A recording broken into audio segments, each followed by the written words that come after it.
तो आपको बता दें कि जिन हालात में ये मृतकों के शव मिले हैं उसमें स्थिति और संदेहास्पद हो चली है। पुलिस का भी कहना यही है कि विवेचना जारी है। फिलहाल कुछ भी कह पाना बेहद मुश्किल है। आपको बता दें कि घर पे लगे चैनल गेट के पास रामगोपाल की मां की लाश पड़ी मिली। लोगों ने देखा, इसकी सूचना पुलिस को दी गई। पुलिस ने घर के अंदर का जायजा लिया तो वहां रामगोपाल की पत्नी और बच्चे का भी शव बरामद हुआ। सभी के मुंह से झाग निकल रहा था। पुलिस अधिकारियों ने घटनास्थल का निरीक्षण कर लिया है। मामले की जांच भी शुरू कर दी गई है।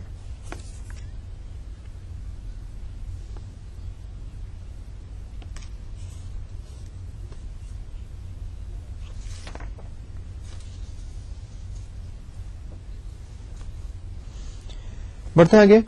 अलीगढ़ में मासूम बच्ची की दुराचार के बाद हत्या मामले में दादी ने पूरे मामले की महिला आयोग से जांच कराने की बात उठाई है। दादी भी पुलिसिया जुर्म की शिकार हुई थी। डीएसपी एके सिंह ने उन्हें डंडे से गिराकर पीटा था। उन्होंने कहा कि अभी भी दुराचारी खुलेआम घूम रहे हैं। क्या मांग करती है? इसकी जांच होनी चाहिए महिला आयोग से। जांच होनी चाहिए। मेरी लड़की को लेगा, आज मेरी दूसरी लड़की को लेगा, दूसरी लड़की को लेगा तो मैं और भी उठा सकते हैं बच्चों को। ऐसे तो मैं किसको पकड़ूंगी? उन्हें सस्पेंड कर दिया गया जिन्होंने आपके ऊपर हमला किया था। अब क्या चाहती हैं आप? ये चाहते हैं अपराधियों को पकड़ो। अपराधियों को पकड़ो। अपराधियों को कुछ नहीं होगा। उनको करो, अपराधियों को जो मेरे घर पर मेरी बच्ची पड़ी, मेरी बच्ची को ले गए, लेकर नहीं दादी बलात्कार किया उसका। लखीमपुर खीरी जिले में टेम्पो और ट्रैक्टर ट्रॉली की जबरदस्त हुई भिड़ंत में 2 लोगों की मौत हो गई। 7 लोग गंभीर रूप से घायल हो गए। घायलों को जिला अस्पताल में भर्ती कराया गया है, जिनमें से 3 की हालत गंभीर है। हादसा गुरुवार रात बहजम से लखीमपुर रोड पर गौहरपुर गांव के पास हुआ।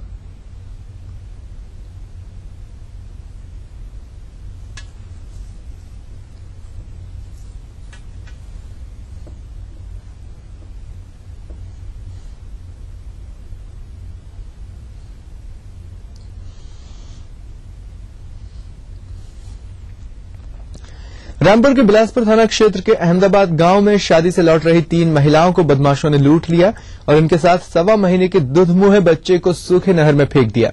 घटना देर रात की है, जब ये तीनों महिलाएं अपनी ममेरी बहन की शादी में शिरकत कर घर वापस लौट रही थीं। तभी लगभग आधा दर्जन बाइक सवार लोगों ने इन महिलाओं को रोक लिया और मारपीट शुरू कर दी। बदमाशों ने इनके पास से पहने हुए सभी जेवर उतरवा लिए और इनके साथ दुधमुहे बच्चे को नहर में फेंक दिया। पीड़ित तीनों महिलाओं को उनके परिजनों ने उपचार के लिए जिला अस्पताल में भर्ती कराया है। वहीं महिलाओं के अनुसार लुटेरे शादी में ही आए हुए मेहमान थे। बिलासपुर पुलिस ने मामला दर्ज कर जांच शुरू कर दी है। उन्होंने हमें मारा, लूट लिया। उन्होंने हमें सब चीज पहन कर आए थे हम। इनके मेरे भैया तमंचे लेकर आए, कह रहे इन्हें नदी में मार कर डाल दो। 7 जने ये होता हम वहाँ से आ रहे थे सब जने आ रहे थे। तो आने के बाद ये आया था मोटरसाइकिल का उतरने के बाद हमें मारा। मारने के बाद जो हम चीजें पहने थे सब हमारी उतार गया और बड़ी खबर आपको बता दें, मायावती के बयान पर सपा ने भी पलटवार किया है। सपा के प्रवक्ता राजेंद्र चौधरी का कहना है कि मायावती पार्टी नहीं बल्कि गैंग चला रही हैं। उनका आरोप है कि माया गुंडों और माफियाओं को इकट्ठा कर गैंग चला रही है। चौधरी यहीं नहीं रुके, उन्होंने कहा कि मायावती को संविधान की कोई जानकारी नहीं है और वो जनादेश का अपमान कर रही हैं।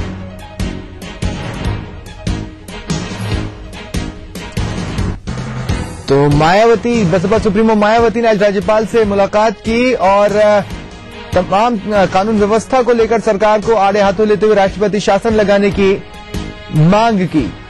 बड़ा बयान उनका आया था कि मंत्री पद बिकता है, जो पैसा देता है उसी को मंत्री बनाया जा रहा है सरकार में। इसके बाद अब समाजवादी पार्टी ने माया के बयान पर पलटवार किया है।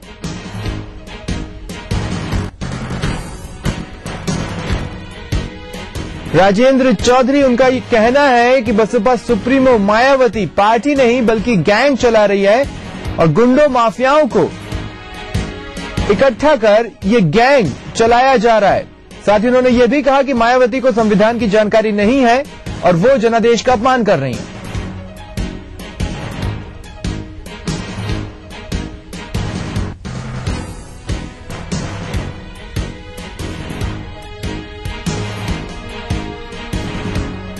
और राजेंद्र चौधरी जी हमारे साथ इस वक्त फोन लाइन पर मौजूद हैं। राजेंद्र जी, स्वागत है आपका ईटीवी में। हेलो जी, स्वागत है आपका ईटीवी में। ठीक है, धन्यवाद जी। जानना चाहेंगे, जो आज मुलाकात की है बसपा सुप्रीमो ने राज्यपाल से, उस पर आपकी क्या प्रतिक्रिया है और उनके बयानों पर? उसका बयान का कोई अर्थ नहीं है। इसका एक धंधा लूट करने का वो अब नहीं हो रहा है। अभी तक कोई धंधा है नहीं, तो यही कागज से घूमते इधर उधर उत्तर प्रदेश की जनता को भ्रमित करना चाहती है। जनता इसकी सच्चाई समझती है, जानती है, ये लुटेरी रही है। उत्तर प्रदेश का राजकोष लूट बना रखा है। कुछ गिरोह के ज्यादातर मंत्री लूट में लगे रहे, कुछ जांच हो रही है। एक मंत्री ने हजारों करोड़ रुपया लूटा है।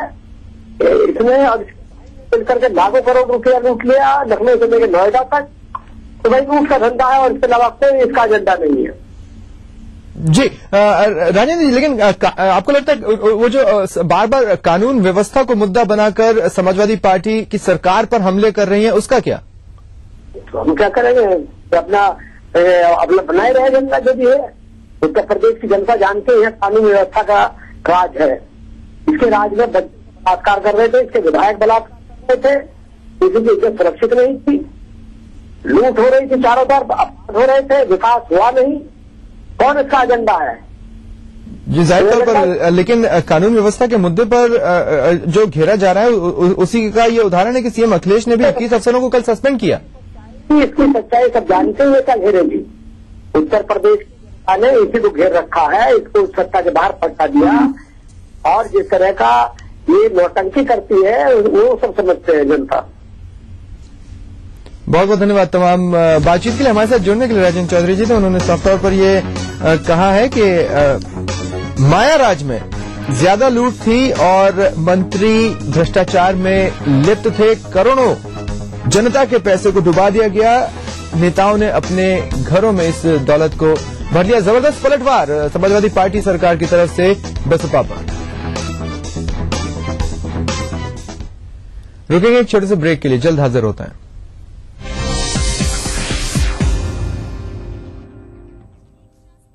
ताजमहल भी बेच डालूंगी। सुकैब प्रेजेंट्स ईटीवी सेल्स का बाजीगर in partnership with Dainik Jagran. 10 विजेताओं को मिल सकता है 10 लाख रुपए तक की नौकरी पाने का मौका। Rich cream hair colour Godrej expert से नापना नहीं, बस मिक्स और लगाओ। नो झंझट, no mistake. Oh my God, oh my God, oh my God, बिल्कुल 19 लग रहे हो। Soft and shiny. पार्लर नहीं पापा, बस 30 रुपए। Oh my God! Godrej expert rich cream hair colour. जम के खाओ, खूब बचाओ। माहेश्वरी फार्मास्यूटिकल द्वारा निर्मित त्रिंगासव खून की कमी को दूर करे, तंदुरुस्त और स्वस्थ बनाए। आयुष द्वारा प्रमाणित त्रिंगासव।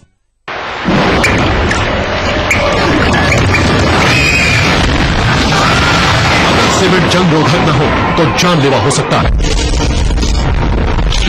रेड ऑक्साइड, भारत का एकमात्र जंग रोधक सीमेंट। मम्मा, सूरज को गर्मी क्यों नहीं लगती? क्योंकि वो आसमान के टुकड़े से नहाता है। आसमान का टुकड़ा? आसमान के टुकड़े से नहाए, बादलों को तौलिया बनाए, चिलचिलाती को चिलचिलाती बनाए। ग्लिसरीन और मिंट एक्सट्रैक्ट से भरा बेस बनाए रखे त्वचा को सॉफ्ट और फ्रेश समर्स में भी। आपको गर्मी नहीं लगती? मासूम त्वचा, मासूम बेस। राजनीति कोई भी हो, घटना कैसी भी हो, खुलासा सिर्फ सेंट्रल हॉल में। खबरों पर जानकारों से बेबाक बात, गपशप, सियासी सवाल, राजकाज और सुर्खियां एक ही प्रोग्राम से देश, समाज और राजनीति की पूरी तस्वीर देखिए। सेंट्रल हॉल सोमवार से शुक्रवार रात 8:30 बजे और 11:30 बजे ईटीवी के सभी हिंदी चैनल्स पर। इस कार्यक्रम के सह प्रायोजक हैं हर निर्माण के लिए आदर्श सीएम की बात, फख्र है ताकत। राजेश मसाला, सचमुच स्वादिष्ट, सचमुच शुद्ध।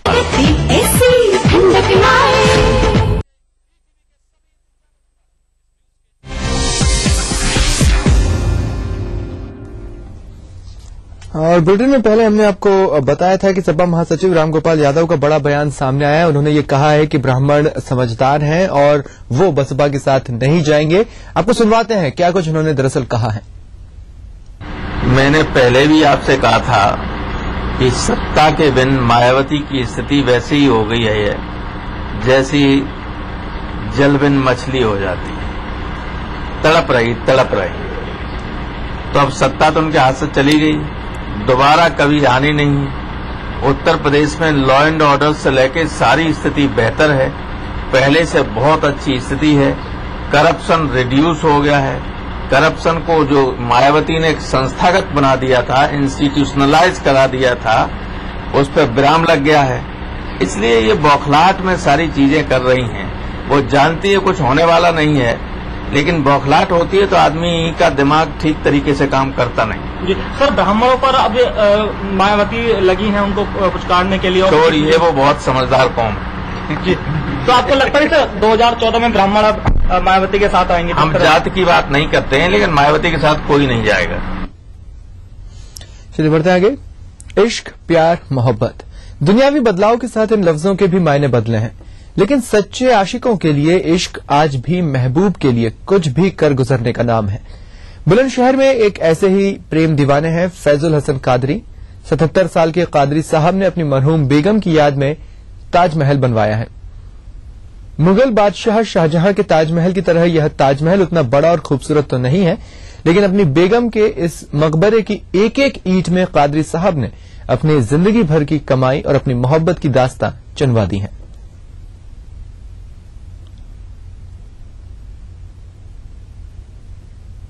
उसने कहा कि हमारा बाद में कोई नाम लेने वाला भी नहीं रहेगा, तो मैंने कहा कि मैं पीछ खेत में तुम्हारी कब्र बनवाऊंगा और ऐसा मकबरा बनवाऊंगा फिर लोग यहाँ से देखें।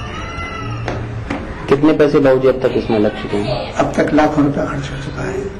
जो हमारी धर्म पत्नी है उसका आदर सम्मान और रहती दुनिया तक उसकी मोहब्बत की जो मिसाल है, जो याद है, वो ताजिंदगी कायम रहे, रहती दुनिया तक कायम रहे। मैं जनाब फैजुल हसन कादरी साहब के इस जज्बे को सलाम करता हूं। बुंदेलखंड को मिले हजारों करोड़ रुपए के पैकेज के बावजूद सच्चाई यह है कि कई इलाकों में लोगों को पीने का पानी तक उपलब्ध नहीं है। झांसी शहर की सीमा से सटे रक्सा गांव के लोग पिछले कई दशकों से पीने के पानी का संकट झेल रहे हैं। हालात यहां तक बदतर है कि लोगों को पीने का पानी तक खरीदना पड़ता है। यहां रहने वाले हर आदमी को हर रोज 20 से 50 रुपए का पानी खरीदना पड़ता है।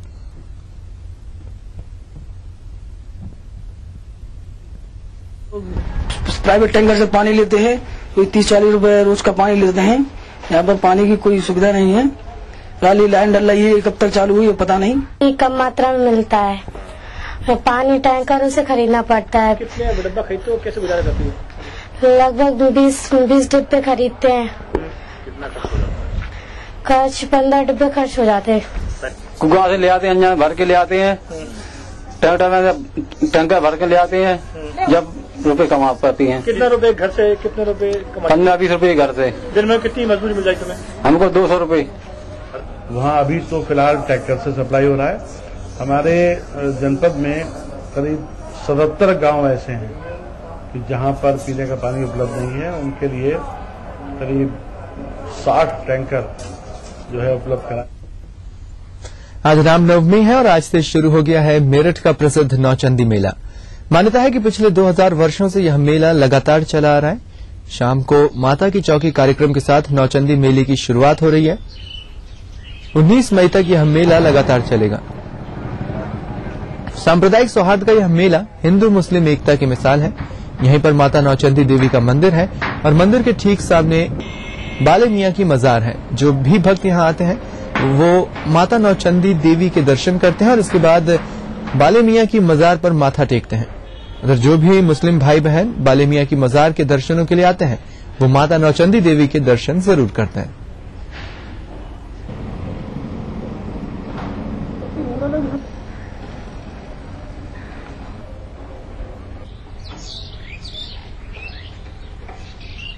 और अब तिरछी नजर के साथ मुझे दें इजाजत। नमस्कार।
इस न्यूज के सह प्रायोजक थे Shri ultra red oxide, Bharat का एकमात्र जंग रोधक सीमेंट।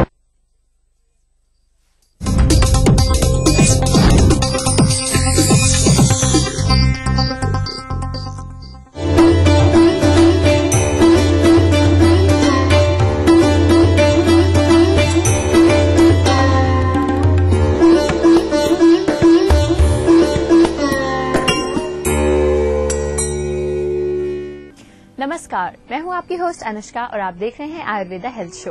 अगर अपनी लाइफ की बात की जाए तो उसमें हमें कभी न कभी किसी तरीके की हेयर प्रॉब्लम जरूर होती हैं, फिर चाहे वो हो डैंड्रफ की प्रॉब्लम या हेयर लॉस या फिर हेयर व्हाइटनिंग। आज हम डिस्कस करने वाले हैं अपने इस एपिसोड में हेयर से जुड़ी हुई कई सारी प्रॉब्लम्स के बारे में, और इस डिस्कशन को करने के लिए हमारे साथ स्टूडियो में मौजूद हैं हमारे डॉक्टर्स। डॉक्टर देवेश कुमार श्रीवास्तव जी, आपका बहुत बहुत स्वागत है हमारे शो में। डॉक्टर मुदित गोयल जी, आपका भी बहुत बहुत स्वागत है हमारे शो में। Thank you. डॉक्टर मुदित, सबसे पहले आपसे जानना चाहेंगे कि आयुर्वेद में हेयर प्रॉब्लम्स को किस तरीके से डिफाइन किया गया है। आयुर्वेद में हेयर प्रॉब्लम्स को दो तरीके से डिफाइन किया गया है। नाम थोड़ा अजीब से रखते हैं, खालित्य और पालित्य। खालित्य का अर्थ होता है एलोपेशिया, एलोपेशिया का मतलब बाल झड़ जाना, और पालित्य का मतलब होता है premature greying of hair, बालों का समय से पहले सफेद होना। ये दो तरीके से आयुर्वेद में डिफाइन किया गया है। क्षुद्र रोगों में इनका वर्णन आता है, मतलब आयुर्वेद के हिसाब से बहुत छोटी बीमारियां हैं तो इनका वर्णन भी बहुत ज्यादा नहीं मिलता है, क्षुद्र रोगों में वर्णन आता है और इसी के नाम से इनका ट्रीटमेंट भी दिया जाता है। डॉक्टर देवेश, अब आपसे जानना चाहेंगे कि क्या कॉजेज हैं जिसकी वजह से ये हेयर प्रॉब्लम्स होती हैं, जैसे डैंड्रफ या ग्रेइंग ऑफ हेयर। आयुर्वेद में वर्णित है त्रिदोष, वात पित्त कफ। 3 दोषों की वजह से ही हमारे शरीर में रोग उत्पन्न होते हैं।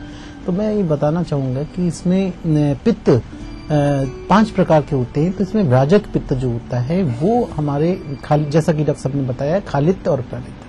खालित्य जैसे रोमकूप जो होते हैं, सब करोड़ों बाल हमारे जो सिर में होते हैं तो उसमें रोमकूप होते हैं जिसमें जड़ होता है, रूट। उसमें राजक पित्त की वजह से वहां पे उसको ऐसी केमिकल वो रिएक्शन होते हैं तो उससे बाल झड़ने शुरू हो जाते हैं राजक पित्त की वजह से। और उसके बाद कफ दोष, कफ आवरण के कारण, कफ दोष के कारण वहां पे वो बिल्कुल ब्लॉक कर देता है, जिससे कि बाल धीरे धीरे सबसे पहले छोटे होते हैं, पतले हो जाते हैं, फिर उसके बाद वो छोटे हो जाते हैं, फिर उसके बाद वो पूरे ही गायब हो जाते हैं। ये हो गया खालित्य। तो इस तरह से और भी इसके कारण जो है वो बहुत सारे कारण हैं। उधर रोग, कब्ज का होना, ये सारे टेंशन, ये बीमारियों के कारण भी कई डिसीज ऐसी हो जाती है, जैसे कैंसर हो जाता है तो उसमें रेडियोथेरेपी और ये सब कराते हैं, उससे जो है बाल बिल्कुल एकदम से गिर जाते हैं। तो शरीर में इस तरह की जो केमिकल रिएक्शंस जो बाहर से भी देते हैं और अंदर से भी जो उधर रोगों के कारण जो होता है उसकी वजह से बाल गिर जाते हैं, बाल पक जाते हैं। तनाव है, बहुत ज्यादा तनाव हो गया किसी को तो उससे बीमारी के कारण ये हो जाता है। तो ये सारे कारण जो होते हैं इसकी वजह से अक्सर बाल पक जाते हैं, झड़ जाते हैं ये। और इसमें मेन जो होता है बाल झड़ जाता है, जैसे झड़ना शुरू होगा, जैसे रूसी हो गई, बाल में गंदगी है, एक ही कारण ये भी है। गंदगी से जो है पूरा फोड़े फुंसी वगैरह निकल आते हैं तो ब्लॉक कर देते हैं। उसमें ब्लॉकेज आ जाती है, अवरुद्ध हो जाता है, तो वहाँ पे बाल गिरना शुरू हो जाते हैं, पैच में गिरना शुरू हो जाते हैं। तो आयुर्वेद में बहुत अच्छी ट्रीटमेंट है, सब नेचुरल और होम रेमेडीज है, जिससे कि हम बाल का ट्रीटमेंट कर सकते हैं। डॉक्टर मुदित, डॉक्टर देवेश, अभी हमारे कई सारे व्यूअर्स की क्वेरीज हैं जिनका जवाब आपको देना है, लेकिन फिलहाल वक्त हो गया है एक छोटे से ब्रेक को लेने का। ब्रेक पर जाने से पहले मैं आपको याद दिलाना चाहूंगी कि अगर आपकी कोई हेल्थ प्रॉब्लम्स हैं, कोई क्वेरीज हैं जिनका सोल्यूशन आप चाहते हैं हमारे इस प्रोग्राम के थ्रू, तो उन्हें हम तक पहुंचाने के लिए आपको करना होगा सिर्फ इतना। आप हमें ईमेल कर सकते हैं ayurvedahealth@etv.co.in। आप हमें कॉल या SMS भी कर सकते हैं। हमारा नंबर है 7376288271। फिलहाल हम लेते हैं एक छोटा सा ब्रेक। आप कहीं मत जाइएगा, बने रहिए हमारे साथ only on Ayurveda health show.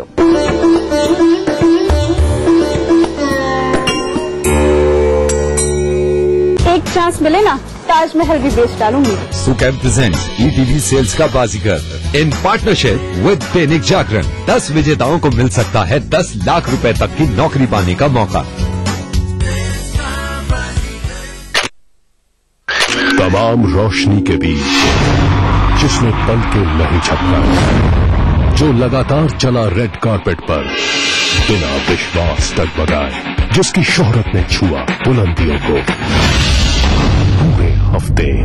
मैं पराग छापेकर उस कार को लाऊंगा आप तक दिल से, हर रविवार दोपहर 3:30 बजे। पहाड़ी संस्कृति की पहचान लेकर आज का उत्तराखंड बढ़ चला है नई दिशा में, नई आशाएं लेकर। उस राह पर घटती हर एक घटना करती है असर जनता पर, प्रदेश को देती है नया मोड़, तय करती है आगे का सफर। अपना उत्तराखंड इस समय पर। इस न्यूज के सह प्रायोजक हैं Omi mobile, mobile for me. कोई भाई, कोई बादशाह तो कोई शहंशाह, कोई एंग्री यंग मैन तो कोई स्टंट मैन, किसी का झगड़ा किसी का लफड़ा, लव हेट का मामला आम है यहाँ। सुर्खियों में रहने की अदा खूब आती है इन्हें, अपने अपने तरीके से काम करते हैं सब इंडस्ट्री में, इसीलिए तो खासा दिलचस्प है फिल्मी दुनिया की खबरें। देखिए फिल्मी नामा इस समय पर। इस कार्यक्रम के सह प्रायोजक हैं राजेश मसाला, सचमुच स्वादिष्ट, सचमुच शुद्ध। शहर से, गांव से, यहाँ से, इन गलियों से, यहाँ से भी न्यूज हर तरह की। हादसों का शहर, मागी बुखार से सभी तैयारियां, रोग फैल रहे, सियासत, बादलों, सैकड़ों लोगों की जाने गई हर जगह की। लखनऊ, मेरठ, कानपुर, वाराणसी, गोरखपुर, हल्द्वानी, बुंदेलखंड, इलाहाबाद। हर दिन 24 घंटे ETV न्यूज। भारत की प्राचीन मौलिक खोज है योग, जो बनाए तन मन का संतुलन, जोड़े आत्मा को परमात्मा से, बढ़ाए शरीर की प्रतिरोधक क्षमता। योग से बचने का सबसे आसान मंत्र योग मंत्र। देखिए इस समय पर। देखिए ETV उत्तर प्रदेश उत्तराखंड सभी DTH प्लेटफॉर्म पर। डिश टीवी पर चैनल नंबर 823, एयरटेल पर चैनल नंबर 289, टाटा स्काई पर चैनल नंबर 163, बिग टीवी पर चैनल नंबर 416, वीडियोकॉन पर चैनल नंबर 782। देखिए आपका अपना चैनल।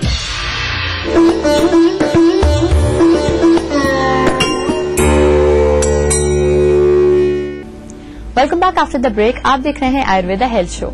आज अपने पहले सेगमेंट में हमने डिस्कस किया हेयर प्रॉब्लम्स और उनके सॉल्यूशंस के बारे में, और अब वक्त आ गया है आपकी भेजी गई क्वेरीज को अपने शो में शामिल करने का और आपको उनके ट्रीटमेंट्स बताने का। तो चलिए लेते हैं हम आज की पहली क्वेरी को। मैं लक्ष्मी गौतम बोल रही हूँ भोपाल से। मेरी उम्र 40 ईयर है और मुझे 2008 से थायराइड की प्रॉब्लम है। TSH हमारा बढ़ा हुआ है। डॉक्टर देवेश, हमारी पहली क्वेरी आई है लक्ष्मी गौतम जी की, जिनकी प्रॉब्लम है कि उनका TSH लेवल बढ़ा हुआ है और साथ ही साथ उनको थायराइड की भी प्रॉब्लम है। तो इसके लिए आप उन्हें क्या सोल्यूशन बताना चाहेंगे? लक्ष्मी गौतम जी, आपने अपना वेट नहीं बताया कि वेट ज्यादा बढ़ा हुआ है या कम है। खैर कोई बात नहीं। आप अगर थायराइड बढ़ा हुआ है, इसका मतलब जो है आपका उदर दोष है, जिसकी वजह से ये सारी प्रॉब्लम आपकी आ रही है। सबसे पहला काम ये कि आप पंचकर्म जरूर करवाइए, पंचकर्म विरेचन कराइए, जिससे कि हमारे त्रिदोष जो वात पित्त कफ दोष होते हैं वो एक साम्यावस्था में आ जाएंगे। तो उससे जो है आपको आधा तो इसी से ही आराम मिल जाएगा। और कुछ चीजें मैं बताना चाहूंगा, उसको ध्यान से नोट कर लीजिए। त्रिकटु चूर्ण 50 ग्राम, बहेड़ा चूर्ण 50 ग्राम, प्रवाल पिष्टी 5 ग्राम। ये इसकी मात्रा 60 मात्रा बना लीजिए। इसको सुबह शाम आपको शहद से इसको चाटना है। और प्रातः काल हरित की चूर्ण 1 ग्राम, रात में त्रिफला चूर्ण 5 ग्राम, 1 चम्मच जिसको बोलते हैं, 1 चम्मच रात में खाना खाने के बाद में जरूर सेवन करें। और रात में सोते समय अपने पंजों, उंगली पैर के पंजों का अंगूठे के पास उस अच्छे से जो है इसको दबा के 5 से 10 मिनट तक उसको जरूर दबाइए। सरसों का तेल या कोई ऑलिव ऑयल तेल लगा के उसको अच्छे से करिए। और प्रातः काल नंगे पैर घास पे जो है थोड़ा सा दौड़िए या चलिए उस पे, ठीक है। इससे आपको थायराइड में काफी कमी आएगी। इससे आपको, और मेन चीज जो है वो पंचकर्म विरेचन कहीं आसपास अगर हो तो उसको जरूर कराइए, उससे काफी लाभ मिलेगा। लक्ष्मी जी, हमें उम्मीद है कि आपको अपनी प्रॉब्लम का सोल्यूशन मिल गया होगा। इसी के साथ हम शामिल करते हैं आज की अपनी अगली क्वेरी को। डॉक्टर मुद्दत, देखते हैं हमारी अगली क्वेरी क्या है। करीब 1 साल से प्रॉब्लम थी कि मुझे छोटा सा पेन होता था, कभी जब मैं गैस पालता था, लेकिन इधर बहुत ही सीवियर प्रॉब्लम हो रही है पिछले 10 दिन से। मुझे जब फ्रेश होने जाता हूँ तो फ्रेश होने से पहले काफी पेन होता है लैट्रिन करते समय। इससे क्या इलाज है, जरा सा इसका सटीक इलाज बता दें। ये थी हमारे अगले कॉलर संजय वर्मा जी लखनऊ से, जिनकी एज 40 ईयर्स है। इनकी प्रॉब्लम पाइल्स की है और साथ ही साथ सुबह टॉयलेट जाने में इनको काफी पेन होता है। तो इसके लिए आप इन्हें क्या ट्रीटमेंट एडवाइस करना चाहेंगे? संजय जी, सबसे पहली चीज आपको बता दी जाए, कोई भी गुदाद्वार में होने वाली बीमारी खास तौर से कब्ज से शुरुआत होती है और आपको भी पूरी संभावना है कि कब्ज होगा, तो कृपया अपने कब्ज पे नियंत्रण रखें। इसके लिए आप रात को सोते समय पंचसकार चूर्ण 1 चम्मच गुनगुने पानी या गुनगुने दूध से अवश्य लीजिए। इससे आपका पेट ठीक से साफ होगा, जिससे कि आपके पाइल्स में आपको आराम आएगा। दूसरी चीज, मल त्याग करते समय कभी भी अनावश्यक जोर न लगाएं। तीसरा पॉइंट आपको जो ध्यान रखना है वो ये रखना है कि मल त्याग करने के बाद में आपको गर्म पानी में बैठ करके सिकाई करनी है, जिसको कि हॉट स्विच बाथ या अवगाहन बोलते हैं। ये 3 चीजें आप कीजिए। साथ में दवाई के तौर पे आप इसमें अर्शकुठार रस, कंकायन वटी 2-2 गोली 3 बार दोनों में से लीजिए। और ये आप मान के चलिए कि यदि आपका पाइल्स या अर्श 2nd डिग्री, 3rd डिग्री या 4th डिग्री का है तो ये दवाई से खत्म नहीं होगा। इसके लिए आपको आयुर्वेदिक क्षारसूत्र चिकित्सा ही अपनानी पड़ेगी, जो कि सबसे अच्छी और सुलभ चिकित्सा है। तो आपको आराम मिल जाए तो आसपास किसी भी चिकित्सक से मिलकर के अपनी क्षारसूत्र चिकित्सा करा करके 1 हफ्ते में ठीक हो जाएगा और आप हमेशा के लिए मुक्त हो जाएंगे इस बीमारी से। संजय जी, हमें उम्मीद है कि आपको अपनी प्रॉब्लम का सोल्यूशन मिल गया होगा। इसी के साथ हम शामिल करते हैं आज की अपनी अगली क्वेरी को। डॉक्टर साहब नमस्कार जी, मेरे सिर में और आंखों में प्रॉब्लम है। प्रॉब्लम की वजह ये सिर में रुचि होती है, उसकी वजह से आंखों में हो जाती है, वो खुजली होती है आंखों में भी और सिर में भी, जिसकी वजह से बाल बहुत टूटते हैं। प्लीज इसकी कोई हल बताइए मुझे। डॉक्टर देवेश, ये थी हमारी अगली क्वेरी सुनीता जी की, जिनकी एज 25 ईयर्स है। इनकी प्रॉब्लम है कि इनके डैंड्रफ बहुत है, जिसकी वजह से डैंड्रफ इनकी आंखों पर भी आ जाता है। इसके कारण इनकी आंखों में इचिंग रहती है। तो इसके लिए आप इन्हें क्या ट्रीटमेंट बताना चाहेंगे? सुनीता जी, डैंड्रफ की बहुत आम समस्या है। मेन मुख्य बात यह है कि आप इसका सफाई का विशेष ध्यान रखिए, नियमित तेल जरूर लगाइए और कुछ चीजें बता रहा हूँ उसको बहुत अच्छे से लगाइए। जैसे मेथी का चूर्ण आप ले लीजिए या मेथी की पत्ती, उसको उबाल लीजिए, उसके पानी से बालों को धोइए। और डैंड्रफ के लिए सुबह के टाइम 2 चम्मच दही, 2 चम्मच नारियल का तेल और 3 ग्राम के करीब जो है शुद्ध टंकर, इसका पेस्ट बना के आप इसको बालों में कम से कम 7 दिन तक अगर इसको लगाइएगा तो आपका डैंड्रफ की समस्या बिल्कुल दूर हो जाएगी। ये समस्या खास तौर से पेट से रिलेटेड है। तो जहां तक हो आप फलों का, सब्जियों का सेवन करिए, क्योंकि आपका शरीर जो है क्षारीय तत्वों से बना हुआ है। मिर्च मसाले का सेवन जरा सा कम करिए और कब्ज न रहने दें, इससे आपको बहुत राहत मिलेगी। और दूसरा चीज जो है एलोवेरा जूस जो आता है बाजार में, उसको जो है आप 4 चम्मच सुबह के टाइम खाली पेट और रात में 4 चम्मच जरूर सेवन करिए। सुनीता जी, हमें उम्मीद है कि आपको अपनी प्रॉब्लम का सोल्यूशन मिल गया होगा और इसी के साथ हम शामिल करते हैं आज की अपनी अगली क्वेरी को। हेलो सर, मेरा नाम दीपक है, मेरी उम्र 24